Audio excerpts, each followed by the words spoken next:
독일의 비밀병기 V2. 독일 과학기술의 총화로서 우주 탐사 시대를 연 초석이자 가공할 만한 무기이기도 했다. 우주여행이란 인류의 꿈은 세계를 지배하려는 야욕에 의해 변질되고 말았다. 당시 독일군은 슈퍼 무기에 대한 관심이 대단했습니다. 거의 광적이었죠. 10여 년간의 연구 끝에 만들어진 V2 로켓. 그 정교하고 복잡한 기계의 이면엔 잔악한 독일 나치스 희생자들의 피와 땀이 서려 있다. 우주 비행의 꿈이자 전쟁의 도구였던 V2의 역사를 알아본다.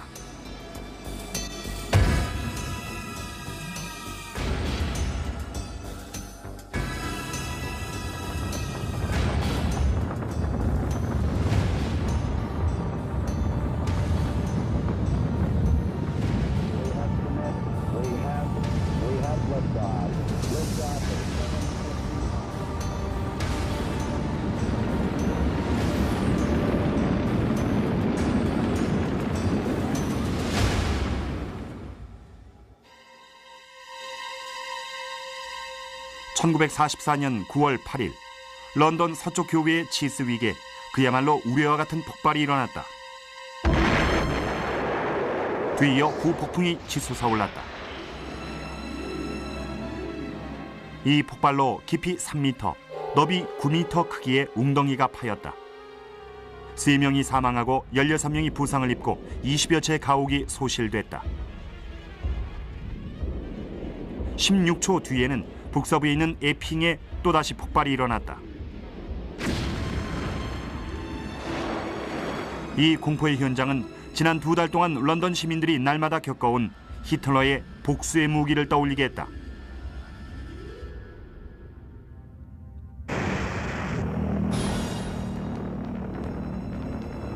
날개가 달린 형태의 V1 미사일은 작지만 위력적이었다.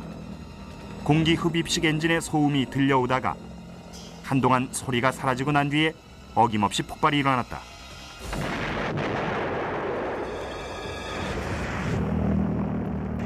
V1 폭격은 1944년 여름에 최고조에 달하다가 연합군이 독일군의 발사기지가 있는 프랑스와 벨기에로 진격하면서 주춤해졌다.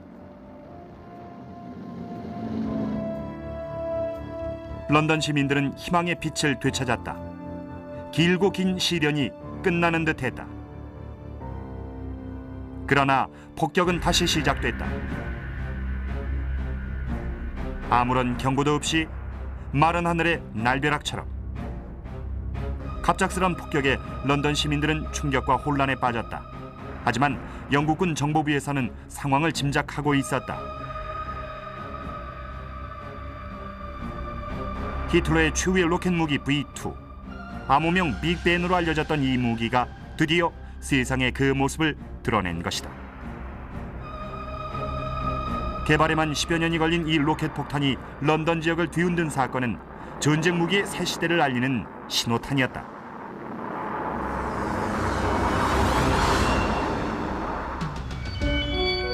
독일의 탁월한 기술력은 1918년부터 1939년 사이에 러시아와 독일에서 붐을 이루었던 로켓에 대한 연구와 관심이 계기가 됐다. 로켓의 선구적 이론가인 헤르만 오베르트의 영향으로 1926년 독일에선 아마추어 연구자들이 우주여행협회를 결성해 우주 탐사라는 원대한 꿈을 추구했다. 당시 독일인들은 이와 같은 색다른 것에 이끌리기 쉬운 상태였습니다. 1차 대전에서 패하고 상당히 어려운 상황에 처해 있었거든요. 그런데 뭔가 좋은 연구거리가 등장한 겁니다. 새로운 기술에 의해 새로운 미래를 창조할 수 있다는 거죠. 우주여행협회는 액체 연료 로켓의 개발을 추구했다. 사람들의 구경거리로 전락한 고체 연료 로켓에 비해 진지한 의지를 보인 것이다.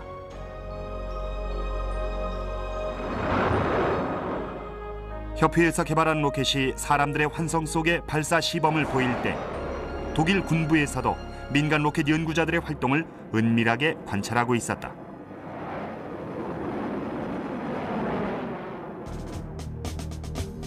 독일군 포병의 화력 개발 참모였던 칼 베커 대령은 예전부터 고체 연료 로켓에 화학 무기를 장착하는 방안에 대해 관심이 많았다. 하지만 지휘부에서는 여전히 대형 야포를 선호하는 입장이었다.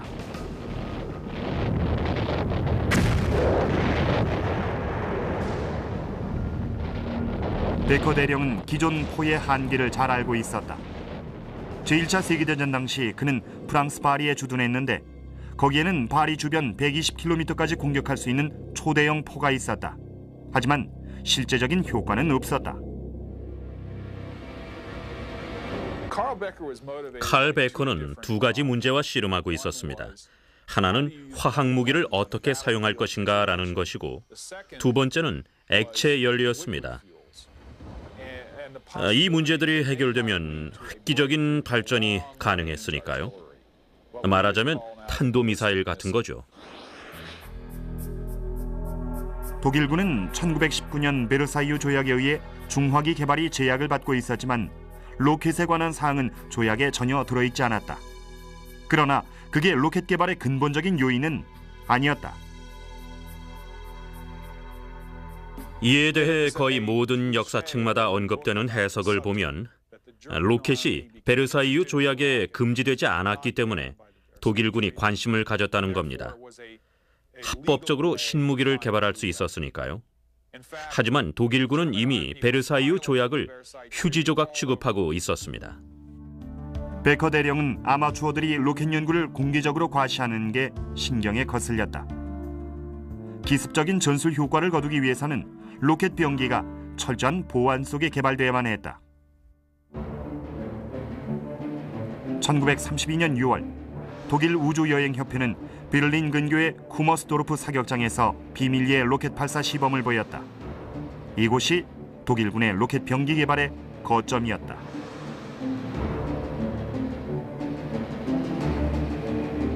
시범은 실패였다. 하지만 의미가 있었다. 액체 연료 로켓 개발은 군의 철저한 감독 하에서만 성공할 수 있다는 게 증명됐다.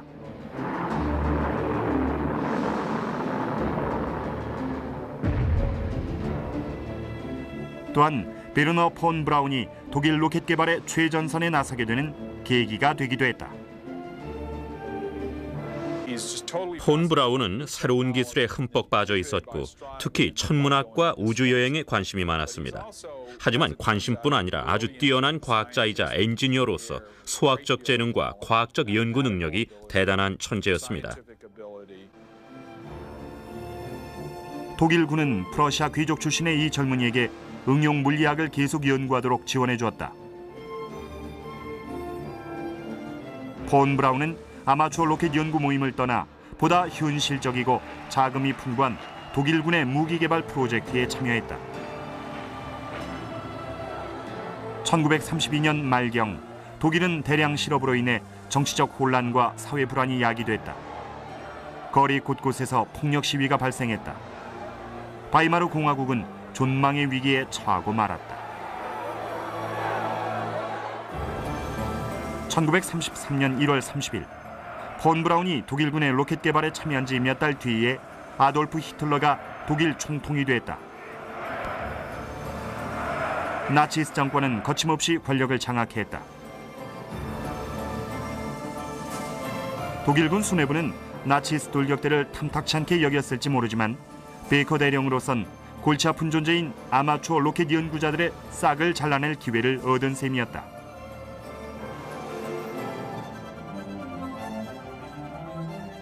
(1934년 4월) 조셉 괴벨스는 로켓 개발에 관한 한 군사적 목적이든 기술적인 내용이든 간에 공식적인 거론을 일체 금지해버렸다.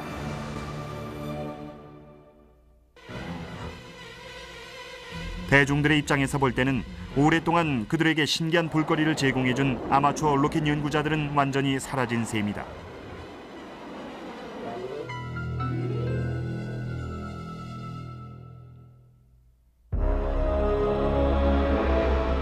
울창한 소나무 숲으로 둘러싸인 쿠머스도르프 비밀 실험장에서 탄도미사일이 개발됐다.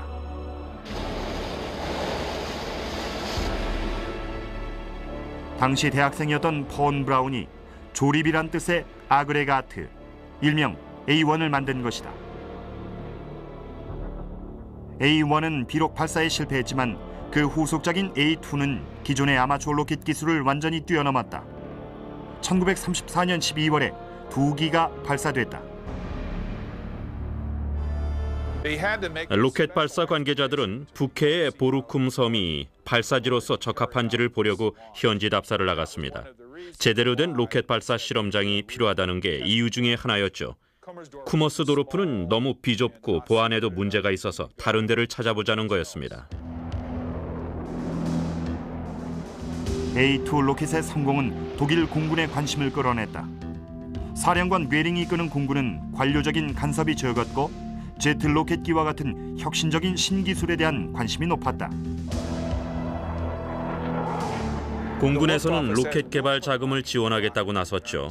그러자 육군에서도 그만큼을 내놓겠다는 겁니다. 공군한테 새치기를 당할 수는 없다는 거예요. 그래서 결국은 육군과 공군이 합동으로 이 연구개발 계획을 추진하기로 1935년에 타협을 봤습니다.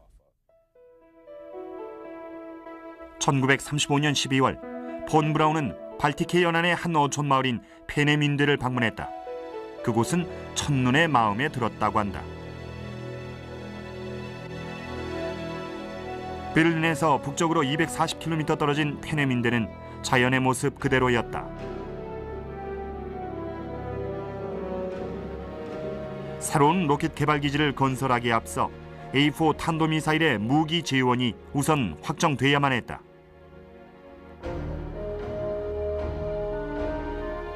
포병술의 전문가이자 로켓 개발 기획의 감독자인 말터 도른버거는 초대형 거포인 파리4와의 단순 비교를 통해 로켓의 재원을 결정했다. 그는 A4가 수직으로 발사할 수 있고 45도의 탄도를 유지하길 원했다. 파리4보다 폭약량은 100배나 많고 사정거리는 2배나 되게 했다. 즉 900kg의 폭약을 장착한 A4의 사정거리는 240km였다.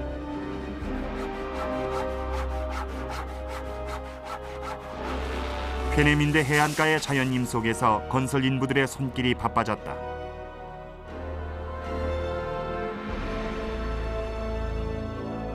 (1937년 5월) 페네민데 실험기지가 공식적으로 개원했다.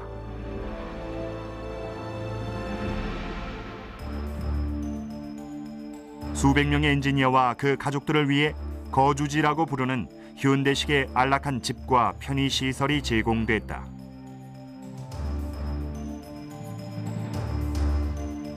공군의 실험시설과 비행장은 페네민데 서쪽 구역에 배치돼 있었다. 동쪽 구역은 육군 로켓 개발 계획의 본거지였다.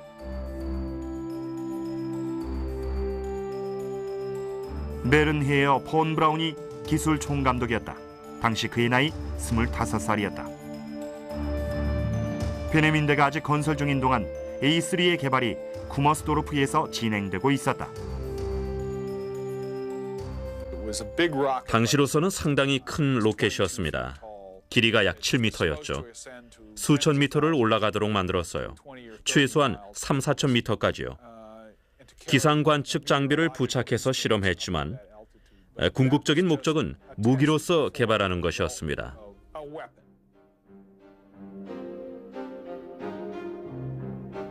(1937년 12월) A3를 발사하려는 시도가 4번이 있었다.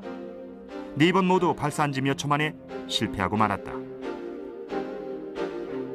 엔진은 완벽하게 작동했지만 A3의 자이로스코프 장치와 안정성에 근본적인 결함이 있었다. A4 탄도미사일의 발사는 유도 제어 장치를 다시 설계하는 동안 연기될 수밖에 없었다.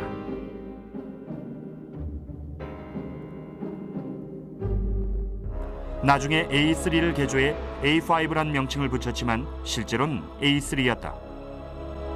꼬리 부분을 재설계해 구조를 개선했으며 이는 나중에 A4에서 보여지는 공기역학적 유선형 형태로 이어졌다. A3의 발사가 실패한 지 2년 후 새로운 자이로스코프 제어 장치가 시험대에 올랐다.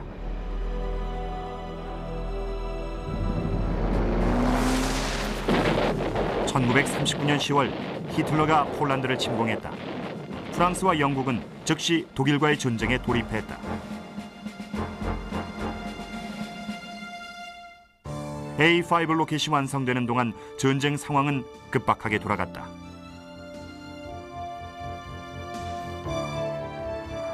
로켓은 순조롭게 발사돼 수직으로 거의 9,000m 고도까지 올라갔다.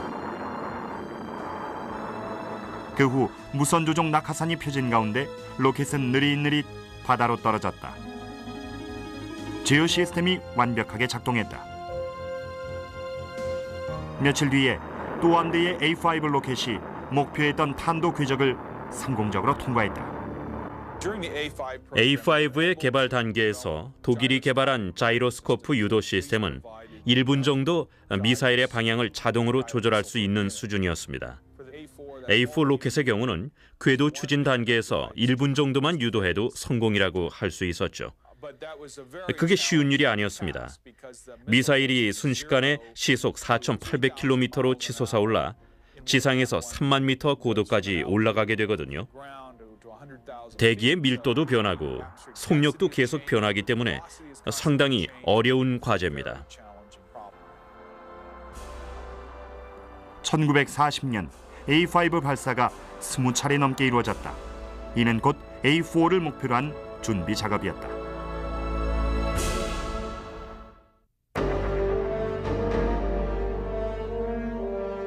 (1937년에) 개설된 페네민대 실험 장소는 A4 개발 계획의 기술적 지원을 위해 점차 확대됐다.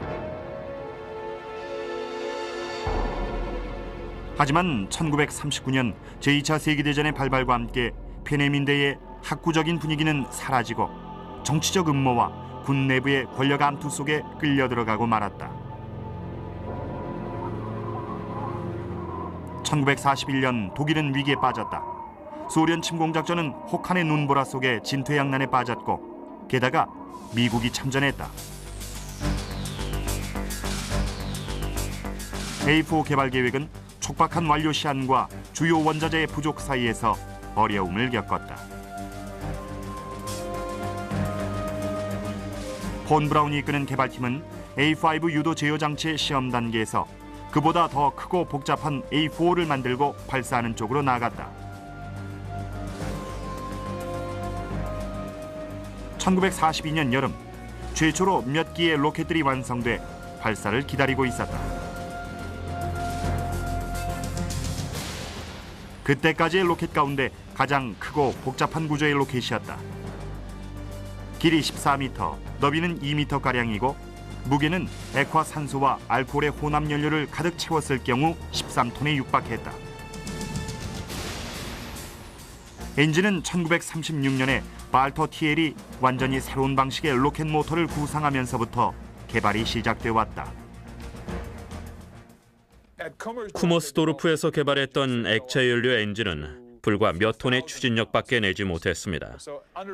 발터 TL이 새로 개발한 엔진은 불과 몇 톤이던 수준에서 23톤의 추진력으로 향상됐죠. 엄청난 발전이었습니다.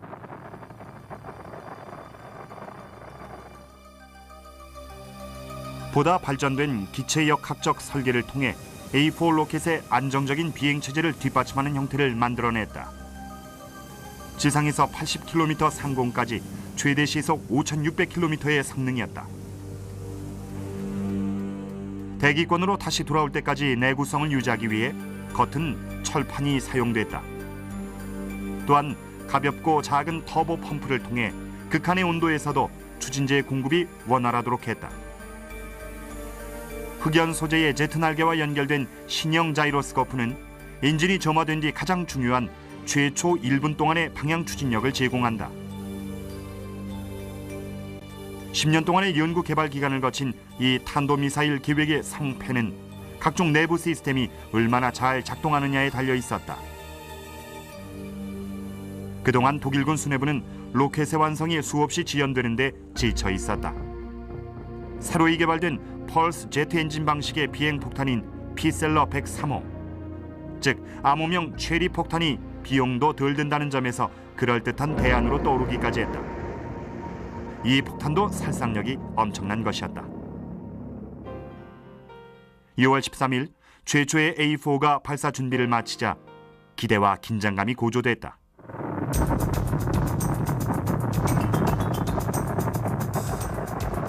귀빈들의 놀라움 속에 발사된 로켓은 귀행음을 울리며 구름 속으로 사라졌다. 그런데 로켓이 음속의 속도에 도달하자 엔진이 꺼져버렸다. 로켓은 해변에서 몇백 미터 떨어진 바다로 추락했다. 그러나 국방장관 알베르트 스페어는 실망하지 않았다. 오히려 A4를 만든 엔지니어들의 노력과 기술력을 칭찬했다. 스페어의 평가는 큰 힘이 됐다. 1942년 10월 3일 세 번째 발사에서 드디어 성공했다. 로켓은 창공을 향해 순조롭게 곧장 날아가다가 시야에서 사라졌다. 대기권의 상층부인 지상 80km 고도에까지 다다랐다.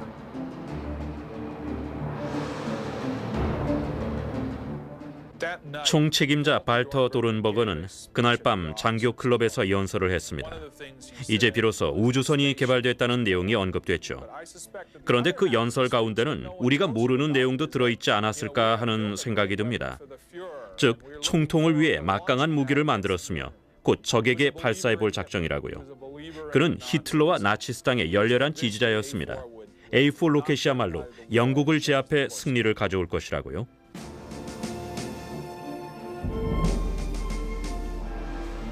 히틀러는 로켓 기술을 전혀 이해하지 못했고 무기로서의 가능성에 대해서도 회의적인 입장이었다. 하지만 불을 내뿜으며 솟아오르는 로켓의 위용을 보자 독일의 불리한 전황을 반전시키고 그동안 독일 본토에 대한 공습작전을 감행해왔던 영국에 대한 복수를 할 수 있는 기회라고 여기게 됐다.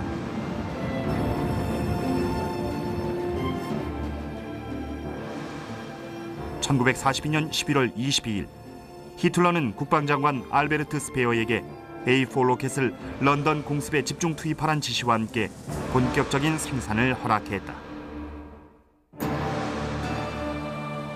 하지만 A4 로켓은 대량 생산용으로 설계된 게 아니란 점이 큰 문제였다. 한 대 한 대가 거의 수작업을 거친 작품이었다. 본격적인 생산은 아직 요원했다.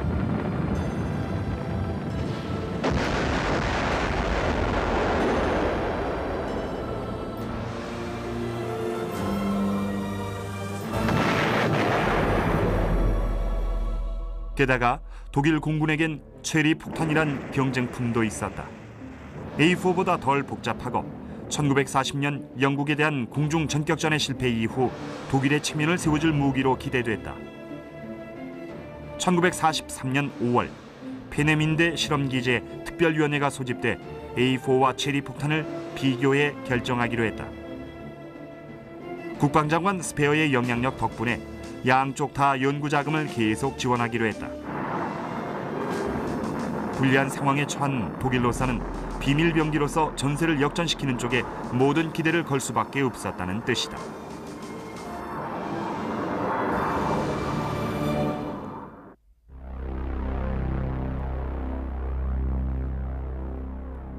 (1939년) 초부터 노르웨이 주재 해군 무관실로 전달된 익명의 편지를 시작으로 영국은 독일의 로켓 실험에 대한 정보를 간간히 입수했지만 확실한 내용은 못 됐다.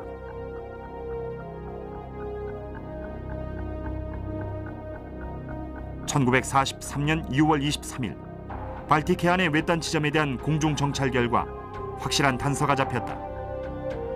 두 개의 물체였다. 길이가 거의 12m. 로켓임에 틀림없는데 이제까지 보지 못한 크기였다. 하지만 처칠 수상의 군사 고문들 사이에서 이 사진에 대한 해석이 엇갈렸다. 그 로켓은 영국에게 긴박한 위협이 되고 있다는 주장에서부터 교묘하게 꾸며놓은 눈속임수에 불과하다는 의견도 나왔다. 런던을 표적으로 한 새로운 종류의 항공 공격이 우려된다는 의견이 지배적이었다.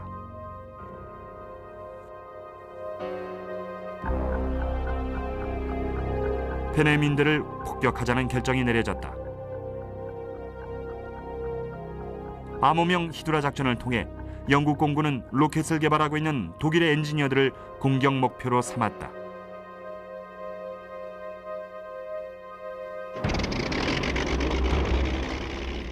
1943년 8월 17일 영국 공군 폭격사령부의 폭격기 600대가 페네민대에 1,800톤에 달하는 고성능 폭탄과 소위탄을 투하했다. 하지만 폭격기 레이더의 오류로 인해 목표 지점에서 많게는 3km나 벗어났다. 로켓 개발에 직접 관련된 인원 8,000명 가운데 732명이 사망했다. 그중 120명만이 독일인이었고 나머진 전쟁 포로와 폴란드인 강제 노역자들이었다.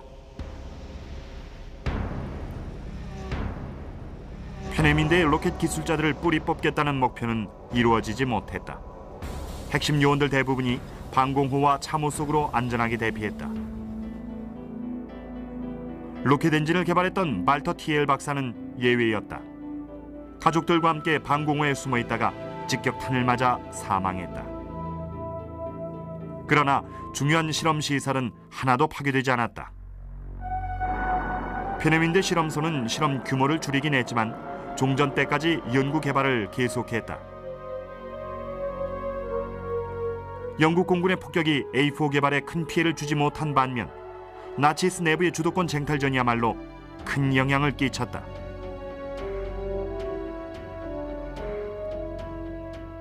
공습이 일어나기 몇 달 전부터 A4 로켓의 본격적인 생산 계획이 독일 육군과 국방성 그리고 친위대장 하인리 히물러 사이에서 논의됐다. 도른버그는 강제 수용소의 포로들을 페네민대 실험기지로 데려와 A4 생산에 투입한다는 계획을 수립했다. 그들은 강제 노동을 이용하기로 했습니다.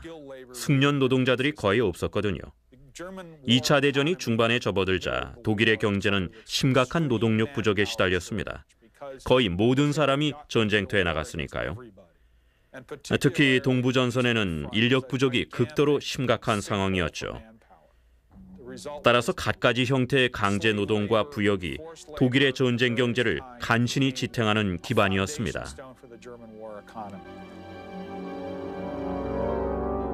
친위대장 히물러는 수년 전부터 A4 개발 계획에 영향력을 확대하려고 시도해왔다. 독일과 제3제국의 문제점 가운데 하나를 지적하자면은 권력을 장악하기 위한 내부의 정치적 암투와 시기심이 컸다는 겁니다. 왜냐하면은 히틀러 한 사람에 의해 좌지우지되는 나라였기 때문에 히틀러의 총애를 받는 사람이 권력을 갖게 마련이었죠. 히물러는 영국의 페네민대 공습의 여파를 친위대가 주도권을 잡을 기회로 삼았다. 친위대장은 히틀러에게 신형 슈퍼무기의 생산을 안전하게 진행시키는 유일한 길은 공습으로부터 안전한 지하기지를 만드는 것이고 친위대가 건설을 감독하겠다고 건의했다. 히물러는 A4 생산기지 건설을 담당할 적임자로서 친위대 준장인 한스 카물러 박사를 선택했다. 카물러에 대한 친위대의 신임은 절대적이었다. 그는 아우슈비츠 비밀 수용소의 건설도 감독한 바 있었다.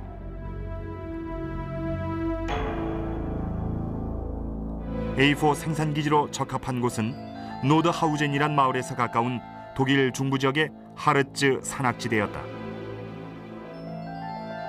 원래는 석고석 광산이었지만 전쟁 이후 석유와 화학 제품을 저장하던 이곳을 개조해서 쓰자는 방안이었다.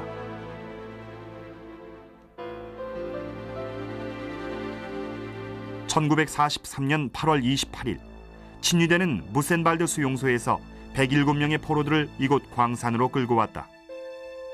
포로들은 죽음의 공장을 짓는 일에 투입됐다. 기존의 광산굴이 17km에 이르는 터널과 방으로 개조됐다. 어떤 방은 길이가 150m, 높이가 15m였다. 전체 면적은 28만 평이었다. 이곳의 공식 명칭은 미텔베르크, 즉 중앙작업장이었다. 하지만 터널 안에서 작업하고 지내야 했던 불행한 강제 노역자들에겐 도라 노동수용소로 불려졌다. 터널 안에서 노역자들의 생활 여건은 이루 말할 수 없이 처참했다. 세면장은커녕 화장실도 없었다. 독일 전역에서 이루어진 모든 강제 노역의 악영향 중 하나는 강제 노역자들의 생존율이 극히 낮았다는 사실입니다. 빠르든 늦든 간에 결국에는 죽게 돼 있었죠. 도라 수용소에서는 천천히 죽는 편이었습니다. 각지에서 정기적으로 전출되어 온 강제 노역자들은 도라 수용소에서 죽을 때까지 일해야 했습니다. 1943년 말 최초의 강제 노역자들이 도착한 지 넉 달도 안 돼 이곳에서 만든 최초의 A4가 완성돼 출고됐다. 노역자들은 8,000명으로 불어났고 하루 24시간 2교대로 일했다. 평균적으로 하루에 20에서 25명이 사망했다.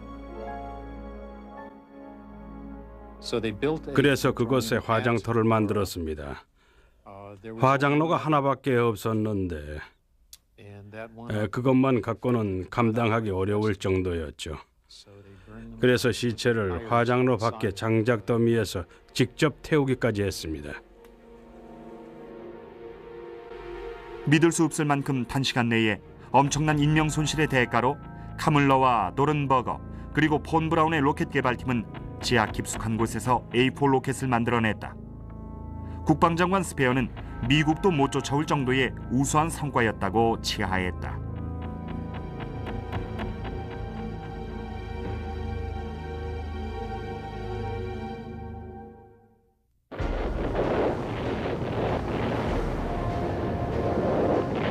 (1944년 6월 6일) 연합군이 노르망디 상륙작전을 감행하자 독일 공군은 히틀러의 분노를 담은 복수의 선물을 준비했다.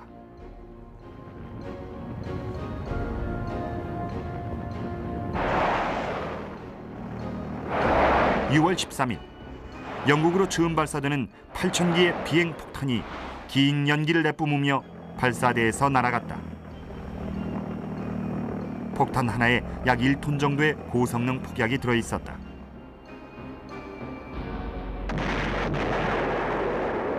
히틀러는 아주 기뻐했다. 괴벨스는 오랫동안 쉬쉬하면서 기다려왔던 베어겔 통스바펜, 즉 복수의 무기가 발사된 걸 경축했다. 영어 빅토리의 V자에 맞서는 의미에서 이 비행폭탄에도 V자를 붙였다.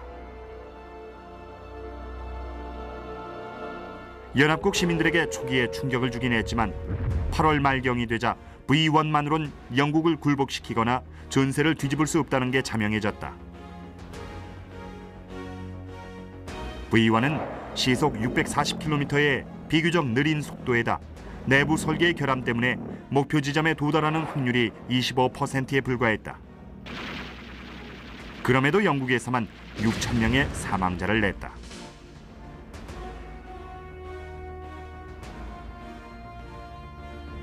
V1의 실망스러운 성과는 A4 로켓의 시급한 완성을 요구하는 압력으로 이어졌다. 개발 시한이 마감된 것이다.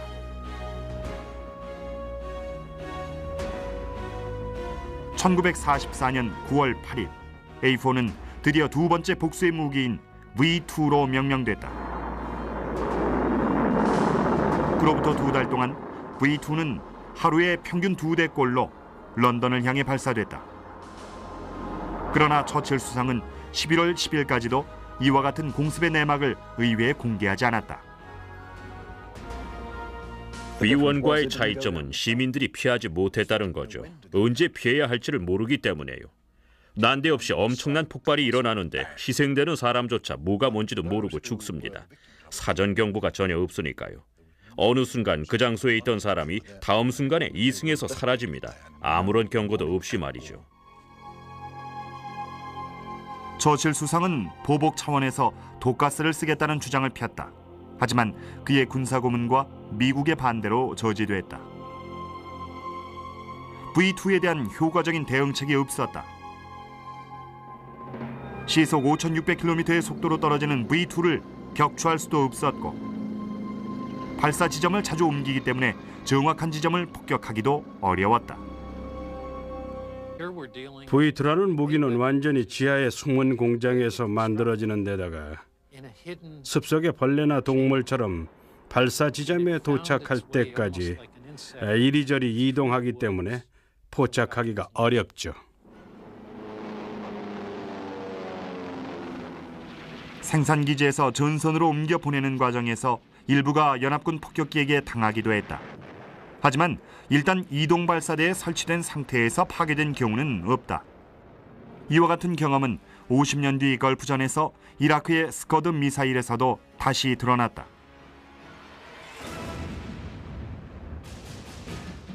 벨기에의 엔트워프 항은 연합군의 독일 본토 공격의 전초기지였다. 그만큼 가장 심한 보복이 가해졌다. V2가 하루에 26기나 떨어졌다.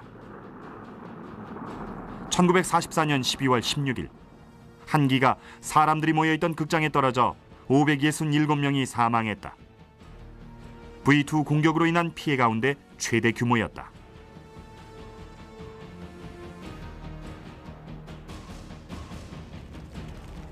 로켓 공격이 소기에 성과를 거두자 도른버거와 폰 브라운은 V2 개발의 공으로 독일 최고의 훈장들을 수여받았다. 기사 십자 훈장과 전공 십자 훈장, 그리고 군도까지. 미텔베르크에서는 한 달에 600대의 V2가 생산됐다. 생산 차질이 생길 경우 친위대가 그야말로 엄벌을 가했다. 어느 구역에서 태엽의 조짐이 보이기만 하면은 관련자들은 모조리 그게 5명이든 20명이든 모두 교수형에 처했습니다. 나머지 포로들은 작업장에 들어가고 나올 때마다 매달려 있는 시체를 보게 됐습니다. 7개월 동안 V2는 연합군에게 심각한 타격을 가했다. 하지만 연합군이 진격하면서 V2 발사 기지도 네덜란드 서쪽으로 밀려났다.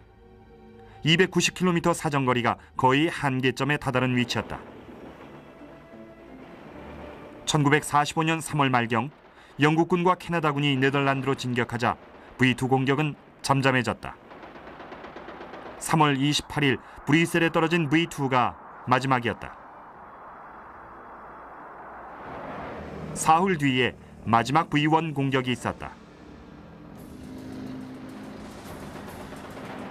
4월 10일 미군 제3기갑사단과 제104 보병사단 병력이 노드아우젠 외곽에서 예상치 못한 저항을 받았다. 카물러의 친위대원들이 미군의 진격을 막기 위해 마지막 최선을 다한 것이다. 하지만 성공하지 못했다. 진격에 나선 기갑병들과 보병들은 폰 브라운이나 노른버거, 지하 로켓 생산기지에 대해 알지 못했다. V1이나 V2에 대해서는 신문에서 약간 본 것밖에 몰랐고 노드아우젠은 독일 본토 장악을 위해 점령해야 할 곳이란 의미밖에 없었다. 이들은 다음 날 의외의 발견에 대해 어떻게 대처해야 할지 몰랐다. 강제 수용 시설 속에 최초로 들어간 연합군 병사들 대부분이 눈앞에 펼쳐진 처참한 광경에 아연실색했습니다.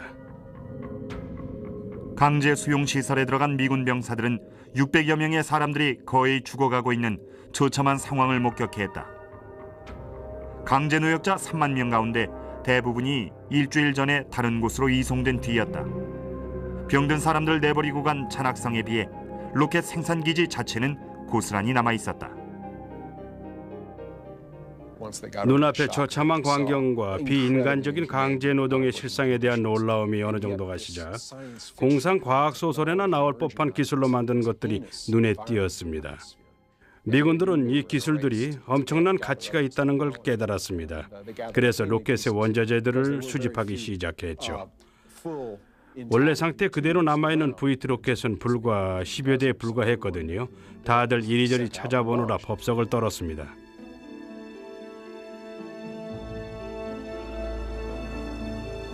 미 육군은 V2 특별작전을 세우고 로켓 관련 부품과 문서들을 확보한 다음 뉴멕시코의 화이트 샌즈 실험장에서 100대의 V2 로켓을 재생산해 보기로 했다.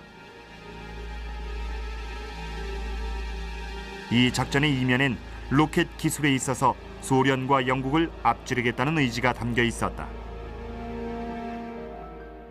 360톤이 넘는 V2 로켓 부품들이 미국으로 옮겨졌다.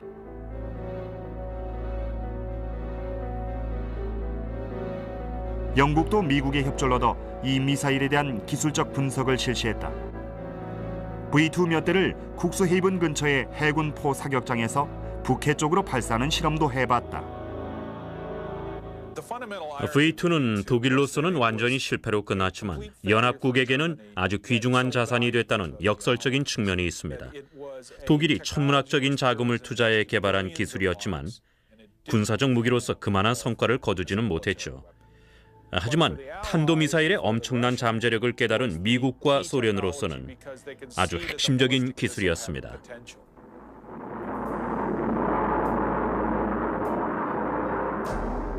로켓이 최강의 무기가 될 것이라는 삐뚤어진 생각 때문에 우주여행이라는 유토피아적 이상은 군사 기술자들의 편협한 판단 속에 세계대전을 위한 무기로 변질돼 갔다.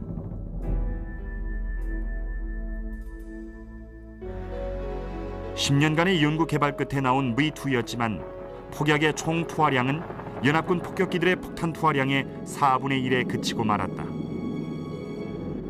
또한 이 과학의 대걸작품은 엄청난 인명의 희생 위에서 이루어졌다. 기술적 발전과 비인간적인 학대의 결합이 극치에 이르렀습니다. 나치스 독일의 로켓 기술 개발은 1945년 4월 11일 로켓 노무자 수용소의 해방 직전에 그 정점에 달했죠. 이들의 비인간적인 학대 행위는 그 며칠 전에 일어난 가델렉엔 전쟁 범죄에서 극치에 이르렀다고 할 수 있죠. 미군의 진격이 코앞에 다가오자 1000여 명의 V2 로켓 기지 노역자들은 인근 가델렉엔 마을의 헛간에 옮겨졌다. 그리고 산채로 불에 태워졌다. 불길을 피해 뛰쳐나온 사람들은 친위대 경비병들의 기관총에 맞아 죽고 말았다.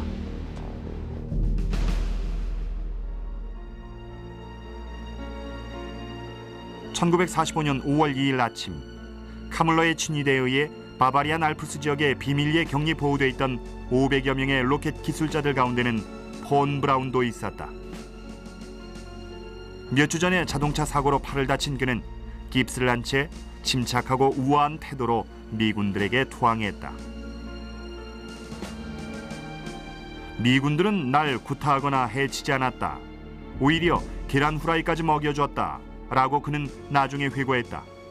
넉 달 뒤 폰 브라운은 미국으로 건너가 전쟁으로 인해 아쉽게 중단됐던 그의 연구를 계속하게 됐다.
날개가 달린 형태의 V1 미사일은 작지만 위력적이었다. 공기 흡입식 엔진의 소음이 들려오다가 한동안 소리가 사라지고 난 뒤에 어김없이 폭발이 일어났다.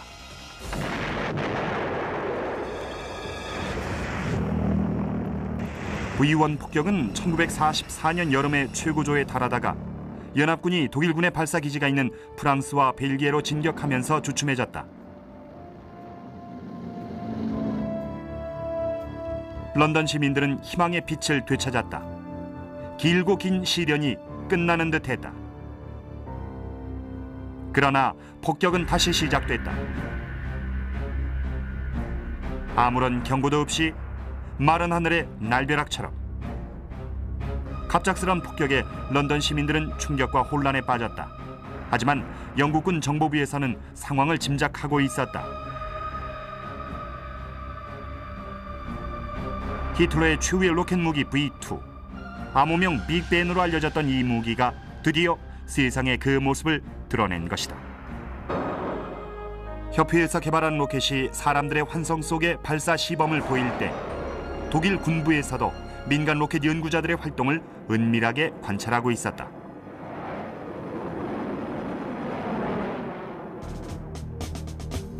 독일군 포병의 화력 개발 참모였던 칼 베커 대령은 예전부터 고체 연료 로켓에 화학 무기를 장착하는 방안에 대해 관심이 많았다. 하지만 지휘부에서는 여전히 대형 야포를 선호하는 입장이었다.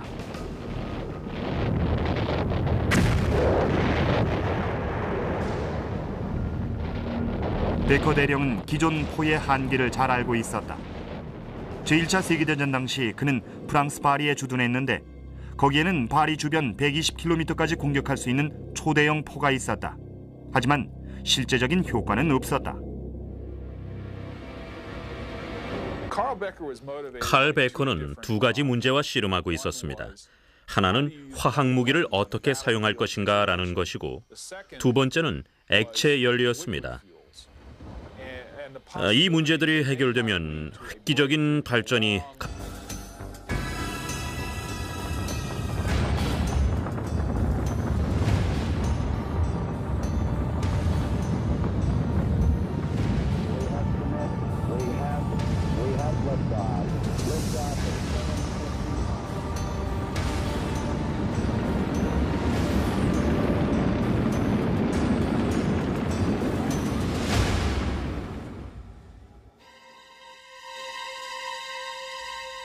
(1944년 9월 8일) 런던 서쪽 교외의 치스윅에 그야말로 우려와 같은 폭발이 일어났다. 뒤이어 후폭풍이 치솟아올랐다. 이 폭발로 깊이 3m, 너비 9m 크기의 웅덩이가 파였다. 3명이 사망하고 16명이 부상을 입고 20여 채의 가옥이 소실됐다. 16초 뒤에는 북서부에 있는 에핑에 또다시 폭발이 일어났다. 이 공포의 현장은 지난 2달 동안 런던 시민들이 날마다 겪어온 히틀러의 복수의 무기를 떠올리게 했다. 개발에만 10여 년이 걸린 이 로켓 폭탄이 런던 지역을 뒤흔든 사건은 전쟁 무기의 새 시대를 알리는 신호탄이었다.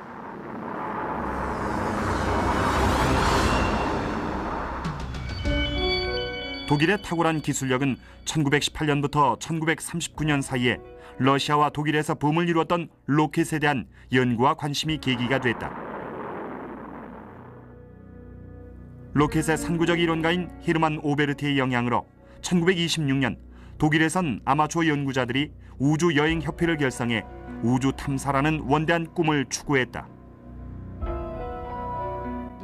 당시 독일인들은 이와 같은 색다른 것에 이끌리기 쉬운 상태였습니다.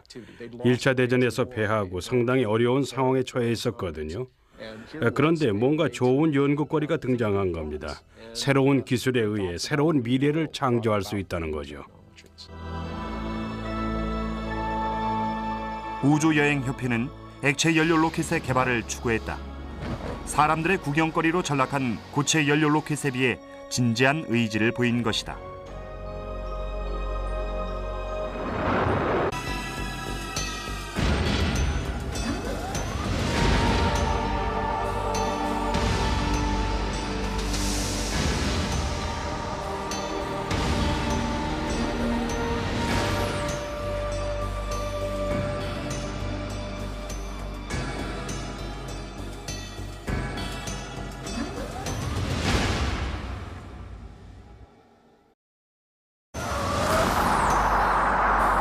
독일의 비밀 병기 V2.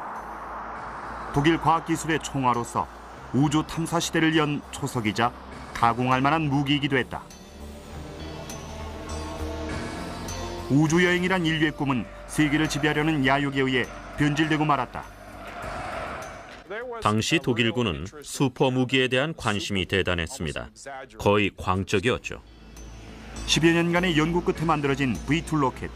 그 정교하고 복잡한 기계의 이면엔 잔악한 독일 나치스 희생자들의 피와 땀이 서려 있다.